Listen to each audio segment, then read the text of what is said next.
Sign it. Or don't. The process starts either way. You owe me an explanation. I owe you a clean exit. That's more than most people The get. accountant's on the line. Tell him yes. This is what 15 years means to you? That's generous. Grant didn't yell. He didn't argue or justify himself. He didn't even look at me when he slid those papers across the table. Silence dressed up as civility, that was always his way. He had moved the money, handed the house to someone else, decided what 15 years of my life were worth. While he walked away to take that call, I stood there and felt something shift, not grief, not anger. I had spent years learning to read people no one else bothered to understand. What does a man miss when he stops looking? If Alana's story is already pulling you in, subscribe to this channel. You won't want to miss where this goes. New stories drop every week, and this one is just getting started. I still remember the night Grant passed the bar exam. He called me from a payphone outside the testing center because his cell had died, and when I heard his voice crack on the other end of the line, I thought something had gone wrong. Then he said, "My name, just my name," and I understood. I drove 40 minutes in the rain to pick him up, and the entire ride home he kept saying he couldn't believe it, couldn't believe any of it was real. What I remember most isn't the celebration. It's the way he looked at me in the parking lot before we got in the car, like I was the only solid thing in a world that had just shifted beneath his feet. We had been together for 3 years by then, and I had watched him come close to quitting more times than I could count. Law school had nearly broken him twice, once when his scholarship was reduced and he couldn't cover tuition, and again in his final year when the prep courses alone cost more than either of us earned in 2 months combined. I was working nights at the hospital then, picking up extra shifts in the rehabilitation ward while finishing my own certification program. I told myself it was temporary. That was the word we both used. Temporary sacrifice, long-term future. I sold a bracelet my mother had left me because I didn't have anything else liquid enough to matter, and I put off the knee surgery my orthopedist had been recommending for months because the timing was never right. My grandmother, Bellamy-Pierce, was the one who made the final year possible. She owned a small piece of land on the edge of town, a narrow lot that backed up against an old rail corridor nobody paid much attention to. She sold it quickly and quietly to a local broker for far less than it was worth, because she needed the money in weeks, not months, and she didn't know enough about the area's development plans to negotiate. Grant never asked where the money came from. I don't think it occurred to him to ask. The night of his bar celebration, he stood in front of his colleagues and their partners at a restaurant downtown and held my hand and said something I have replayed so many times since that it has worn smooth in my memory, like a stone that has been handled too often. He said that without me, he would never have made it. He said everything he was going to build from that point forward belonged to both of us. People raised their glasses. I felt something close to pride, though I couldn't tell you now whether I was proud of him, or proud of us, or proud of the version of the future I had decided to believe in. For a long time, that version of the future seemed to be arriving, slowly and then all at once. Grant moved from a mid-sized firm to a better one, made partner faster than anyone expected, and eventually opened his own practice. Our life expanded in the ways that life expands when one person's career takes hold. Bigger apartment, better neighborhood, dinners at places where I had to look up the menu beforehand so I wouldn't seem out of place. I kept working. I liked my work. The rehabilitation ward suited something in me that I have never been entirely able to explain, a particular satisfaction in being present with someone during the part of recovery that is invisible to everyone else, the slow and unglamorous work of learning to move through the world again. What I didn't notice, or didn't want to notice, was that as Grant's world grew, the space he left for me in it quietly shrank. He stopped bringing me to firm events, citing scheduling conflicts that always seemed to resolve themselves by the following week. He forgot our anniversary 2 years in a row and apologized both times with flowers that arrived a day late, as though the gesture was an obligation he had remembered at the last possible moment. When I brought these things up, he had a way of listening that looked like patience but felt like waiting for me to finish so he could explain why I had misread the situation. I want to be honest about this part. I let it go. Not because I didn't see it, but because I had invested so much in the narrative of us that questioning it felt like questioning everything I had chosen. When you have given 15 years of your life to a direction, it becomes very difficult to look clearly at where that direction is actually taking you. Celeste Rowan entered the picture at a firm event I almost didn't attend. Grant had mentioned it casually, the way he mentioned most things by then in passing, with the assumption that the details would either reach me or they wouldn't. I went because Marin, my closest friend since college, told me I should stop making it easy for Grant to leave me at home, and because some part of me that I hadn't entirely silenced thought she was right. Celeste was a strategic consultant who had worked with 3 of Grant's largest clients. What I noticed first wasn't her appearance or her confidence. It was Grant's posture when he stood near her, a slight forward lean, an attentiveness he hadn't turned in my direction in longer than I wanted to calculate. He placed his hand at the small of her back when he introduced her to a group of clients, a gesture so habitual it looked rehearsed. I said nothing that night. I watched and said nothing, and on the drive home I asked a question I already knew the shape of the answer to. Grant told me I was reading too much into professional courtesy, and there was a particular calm in the way he said it. The calm of someone who has prepared for the question in advance, and that preparation told me more than the answer itself. Celeste began appearing at the house after that. At first it was for working dinners that ran late, then for meetings that required privacy, then for reasons that stopped being explained at all. She left a phone charger in the kitchen, then a jacket on the hook by the door, then products in the bathroom that I discovered one morning and stood staring at for longer than I should have. Grant moved into the guest room, stopped wearing his wedding ring, changed his phone passcode, and began taking calls in other rooms. None of these things, individually, were proof of anything. Collectively, they were a portrait I didn't want to look at directly. It was Marin who finally said it plainly. She had run into someone who had seen Grant and Celeste at a hotel in the city, not a client dinner, not a conference, not anything that required an explanation I could accept.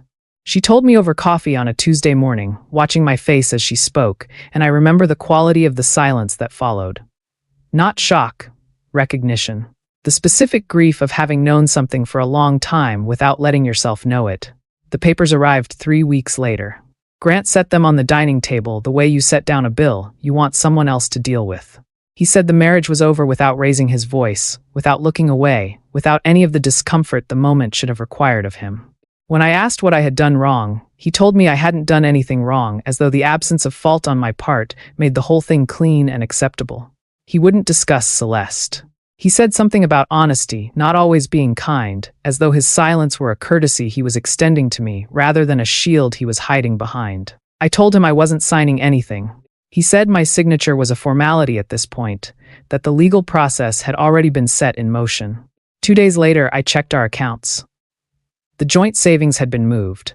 The investment portfolio had been restructured under Grant's name alone. The house had a new ownership document that traced back to a stack of papers Grant had asked me to sign during a busy tax season, sliding them across the table with a pen already uncapped, telling me it was routine. I had signed because I trusted him, because he was the lawyer and I was not. The settlement he offered was a number that, when I saw it written down, made me understand what he actually believed my 15 years were worth. He called it fair. He said it in the same tone he used in court, measured and final, the tone of someone who has already won. Grant began having Celeste's things moved into the house while I was still finishing my own packing. The wedding photographs came down. The armchair that had belonged to Della was carried into the garage without anyone asking me. My study, where I had kept my patient files and certifications, and the small, careful record of a professional life I had built alongside his, was converted into a dressing room. Then came the dinner. Grant had invited a group of partners and clients to the house for an evening meal, and I was still moving boxes through the hallway when the guests arrived. I was carrying a box of my own files past the open doorway when Celeste turned from the head of the table and smiled in my direction. She introduced me to the guests as Grant's last remaining obligation before his new chapter could properly begin. She said it lightly. The way you say things you have rehearsed until the cruelty wears smooth. A few people laughed. The others looked at their plates. I stopped walking. I looked at Grant, at the far end of the table, and waited. One sentence was all I needed, one acknowledgement that the woman standing in his hallway with a box of her own belongings was a person who deserved to be spoken to directly. He looked down at his glass, and that was the end of any remaining question I had about who Grant Lawson actually was. His silence had never been mercy. He had used it the way some people use a closed door, not to protect anyone inside, but to avoid being seen. The next morning, he gave me 48 hours to be gone. I called Marin from the driveway and she answered on the second ring. She booked me a room at a small inn across town while I was still on the phone. I went back inside and packed what was left into the 2 suitcases, the box of medical records, and a smaller box I had almost overlooked, Della's papers from the back of the closet shelf. The deed to the land she had sold, the sale agreement, a few letters. I don't know exactly why I took it. There are decisions you make in difficult moments that don't come with explanations until much later. The following morning, I pulled my 2 suitcases to the front step. I had been in that house for 8 years. I had repainted the front room twice and planted things in the garden I would never see bloom again. And standing at the top of the steps with everything I was taking reduced to what I could carry, I felt something that was not quite sadness and not quite relief, closer to the feeling at the end of a very long shift, when the work is finally done and you are too tired to decide how you feel about it. I did not know that 14 black SUVs were already on their way. The engines came from both ends of the street at the same time. 14 black SUVs moving in a formation so deliberate it looked choreographed, no logos, no agency markings, just identical vehicles and people in dark suits who moved with the efficiency of those who are very good at their work and have no interest in advertising the fact. I was standing at the top of the front step with a suitcase handle in each hand, and I genuinely could not account for what I was seeing. Grant appeared in the doorway behind me. I could feel him there without turning around. He said something about a client, about expecting someone important, and there was a new quality to his voice, the careful alertness of a man rapidly recalculating. Celeste appeared beside him a moment later, adjusting her posture in the instinctive way of someone who assumes any approaching power is there for her. The door of the center vehicle opened, and a woman stepped out. She was in her early 70s, with the posture of someone who has never once considered making herself smaller to fit a space. She wore no jewelry except a single watch. She moved toward me without looking at Grant, without acknowledging the house or the driveway or anything except my face, and when she was close enough that I could see her eyes, something in them told me she had been waiting a very long time for this specific moment. She said she had been looking for me for 11 years. Then she said a name, Helen Lane, and the world rearranged itself. Helen Lane was a patient I had cared for during the last year. I worked at a private rehabilitation facility called Briar Glen. I had never known her real name. The ward operated under strict confidentiality protocols for reasons that were never explained to the clinical staff, and I had learned early in my career that asking certain questions is less useful than simply doing the work in front of you. Helen Lane had a security detail that rotated outside her room in 8-hour shifts. Her family visited only after midnight. She had been brought in following what the intake paperwork described as a severe physical trauma, and she was, in those first weeks, one of the most frightened people I had ever sat with in a hospital room.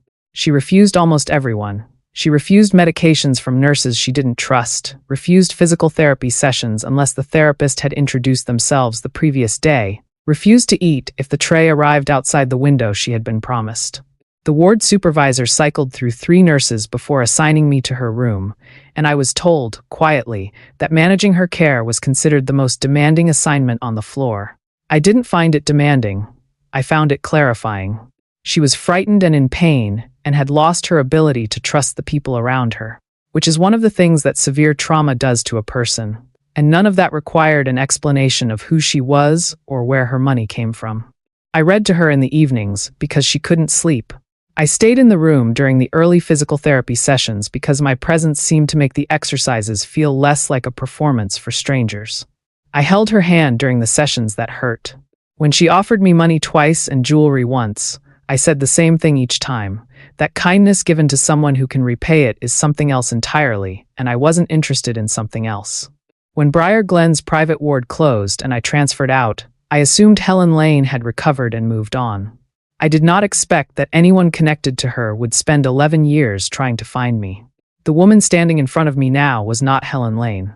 She was Beatrice Bellamy, the head of a family whose holdings I would only understand in full over the following hours, and she had survived an attempted kidnapping connected to an internal power struggle within her company. Her family had concealed her identity during treatment to protect her, and when she had recovered enough to look for the nurse who had stayed when everyone else requested a transfer, the facility had already closed, and I had relocated with Grant to another city. Her grandson Nolan, who had stepped out of the second vehicle and stood a few feet behind her, explained what had taken 11 years to untangle. He spoke carefully, the way people speak when they are delivering information that carries moral weight. In a recent land audit, Bellamy Crown Holdings had surfaced a transaction connected to a broker they had acquired years earlier. That broker had deliberately undervalued a narrow parcel of land sold by a woman named Bellamy-Pierce to a buyer who later flipped the rights into a logistics corridor worth several $billions. Bellamy Crown Holdings had unknowingly inherited both the asset and the full history of how it had been obtained. When Beatrice learned that the woman whose land had been taken was the grandmother of the nurse she had spent years searching for, she had refused to let another day pass without acting. The compensation package Nolan described included the land's original assessed value, accumulated returns over the years, a block of Bellamy Crown equity, and a trust to be established in Della's name. He said the total exceeded $100 million, and that the family also wanted to offer me a leadership role in a new community investment division they were building. I heard the number and thought about Della sitting at her kitchen table, working out whether what she'd been offered was enough, deciding that it had to be, because the situation required it, and she didn't know what she was really giving away. Grant heard the number from the doorway. I didn't turn to look at him, but I had spent 15 years developing a precise sense of his silences, and the one that followed Nolan's words was unlike any I had heard from him before. It was not the silence of a man choosing his words carefully.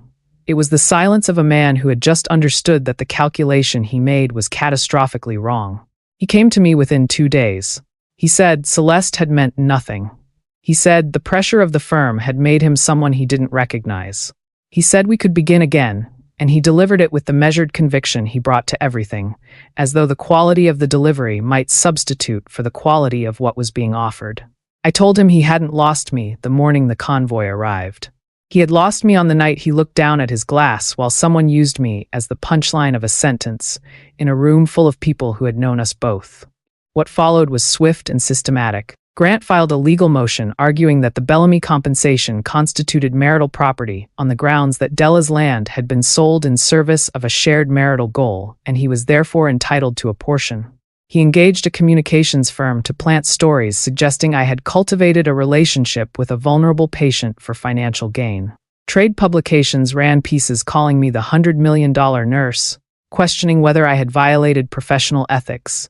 The nursing board opened a review of my Briar Glen records, and the compensation package was frozen pending the outcome of the property dispute. Beatrice offered to use the family's influence to bury the coverage. I declined. I had spent 15 years living inside someone else's version of events, and I was not about to let the resolution of that look like one powerful family overwriting another's narrative. The truth was what I had, and I intended to use it directly. Nolan's audit team had already found irregularities in the house's mortgage documents, a refinancing authorization that included a forged confirmation bearing my name. They had also traced transfers from client trust accounts into consulting entities connected to Celeste. Before they could complete the forensic picture, Celeste's office was empty one morning. No notice, no explanation, her building badge last used at 2 a.m, her computer gone. Nolan's security team began tracking her movement and determined she was heading toward an international airport with luggage that a credit card trail confirmed had been purchased over the prior several weeks. This was not a panicked exit. She had planned it carefully, timing her departure to coincide with maximum disruption to the case. Grant appeared on a local television program 3 days before my scheduled hearing and described himself as a man who had been deceived by his former associate and by his ex-wife, who had, he claimed, been cultivating the Bellamy connection in secret for years before surfacing it at the most strategically advantageous moment. He delivered it with composure, and it was, in nearly every significant detail, false. The night before the hearing, Nolan called to tell me that Beatrice had been admitted to a cardiac unit. A complication that her doctors had been monitoring had become urgent, and she would not be able to testify in person. Her voice, the one voice that could speak from direct experience about who I had been in that hospital room, would not be in the room when it mattered most. Grant's attorneys would know by morning, and they would build their entire closing argument around that absence. I sat at the small desk in the in-room and went through my documents for the 3rd time that week. Not because I expected to find something new, but because the act of doing it steadied me. Nolan had confirmed that Beatrice had recorded her statement before she ever stepped out of that convoy, before she said a single word to me on that driveway. She had ensured her account existed on record as a precaution against exactly this kind of uncertainty. She was in her 70s, and she had survived enough to know that preparation is not pessimism. It is simply respect for the fact that the future does not always cooperate with what you need it to do. Whether a recorded statement would be enough, I couldn't know until morning. I went to the hearing alone, and I intended to use every hour of it. The hearing room was smaller than I expected. Grant arrived with 2 attorneys and the composed expression of a man who has already decided how the day ends. He looked at me once when I came in a brief, practiced look that communicated nothing, and then directed his attention to the papers in front of him. His lead attorney opened by walking the court through the version of events Grant had described on television: the secret relationship, the strategic timing, the ex-wife who had supposedly orchestrated her own rescue with the precision of someone who had known exactly what was coming. It was coherent. It had internal logic. It was also, in nearly every significant detail, false, and I had 15 years of documentation to demonstrate exactly that. When it was my turn, I didn't perform distress and I didn't perform composure. I began at the beginning and moved forward the way I had been trained to present patient histories chronologically, specifically, without editorializing. I walked through the financial record of our marriage, the pay stubs, the tuition receipts, the bracelet, the 3 consecutive years of postponed orthopedic consultations, the Delaland transaction. I placed the numbers side by side so the court could see in concrete terms what Grant's legal career had actually cost and who had absorbed the majority of that cost, year after year, in ways that had never been acknowledged as contributions because they had never been given the language of contributions. I presented the Briar Glen documentation next, the shift logs, the care notes, and 3 separate entries in Helen Lane's file recording my refusals of compensation, each noted in my own handwriting on the date it occurred. The logs showed not only that I had no knowledge of Beatrice's real identity, but that I had been doing precisely what I had been hired to do, documented exactly as I had been trained to document it, without any awareness that 11 years later, those records would constitute the most important evidence of my character I would ever need to produce. Marin testified after me. She was precise and unhurried, and she had known Grant long enough to speak to specific incidents, conversations she had witnessed, and a phone call she had received from a mutual friend 2 months before Grant served me the papers, in which Grant had discussed the divorce timeline as though it were already a settled matter. He had been planning it while continuing to speak to me in the language of a man trying to hold a marriage together. Nolan's team then presented the financial forensics. The forged refinancing confirmation appeared on the screen at the front of the room, and the forensic analyst walked through 7 specific characteristics that distinguished it from every genuine signature I had produced across 15 years of marriage. The trust account transfers followed a series of movements, carefully timed, from client funds into consulting entities that existed on paper and functioned in practice as a financial channel between Grant's firm and Celeste. The authorization codes for every transfer had been generated from Grant's own login credentials, accessed from his office terminal during business hours. Grant's attorney objected to the cloud data on grounds of provenance, arguing that evidence recovered from a server belonging to a fugitive was inherently compromised. Nolan's legal team responded by demonstrating that the material had been recovered from a redundant backup server that Celeste had no administrative access to, and therefore no ability to delete a secondary archive maintained by the firm's own IT infrastructure, intact, time-stamped, and fully attributable. The objection was overruled. Grant looked at the screen during this portion of the presentation with the expression of a man watching a calculation he had believed was secure come apart in public. He whispered something to his attorney. His attorney whispered back. Neither of them looked at me. Then the lights in the room dimmed slightly, and Beatrice's face appeared on the screen. She had recorded the statement in her sitting room, wearing the same watch she had worn the morning she stepped off that convoy. She sat very straight and spoke without notes, and the quality of her voice was the same I remembered from the ward, not warmth, exactly, but a steadiness that told you she had chosen every word deliberately and would stand behind each one without hesitation. She said that for 11 years she had tried to locate a nurse who had cared for her during a period when she had been incapable of trusting anyone. She said that nurse had not known who she was, had not asked, and had behaved with the same consistency whether the room held a security detail or no one at all. She said that when she had offered money, the nurse had declined, and the reason the nurse had given was the most precise description of genuine kindness she had ever heard from another person. She said the individual now characterizing that nurse as a manipulator was the same individual who had spent 15 years making use of her sacrifices while privately reclassifying her from partner to liability.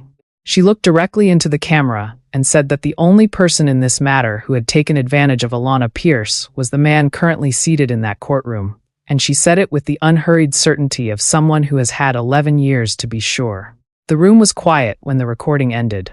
Grant's attorney moved to suppress the statement on grounds that the witness was unavailable for cross-examination.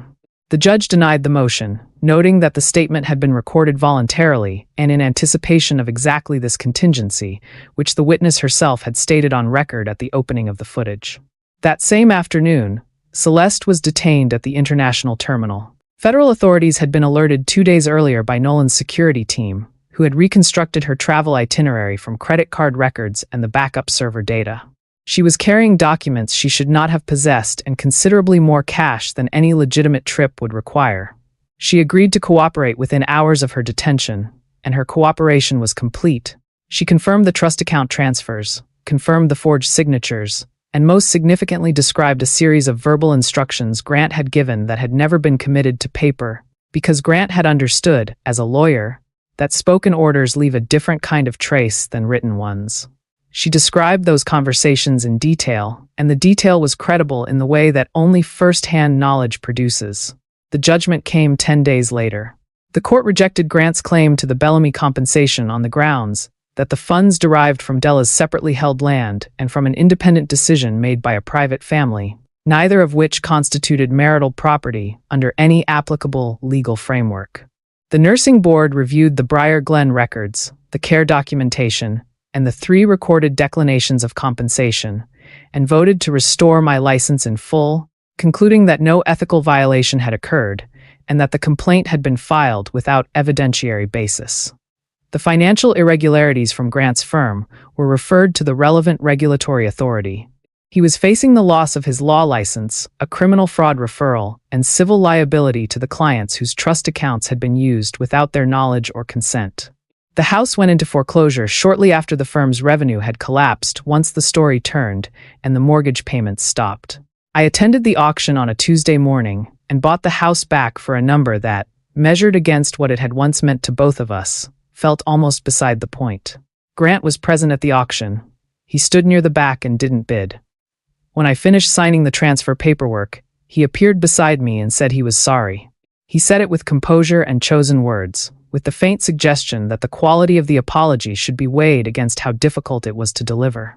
I looked at this man I had known since my mid-20s, this man I had believed in with a completeness that now seemed almost instructive in its thoroughness, and I told him what I had been thinking since the night he looked at his glass instead of at me. I told him that he had spent 15 years calling his silence a kindness. Every time he withheld an explanation, swallowed an admission, or looked away from something he owed me directly, he had framed it to himself as sparing me.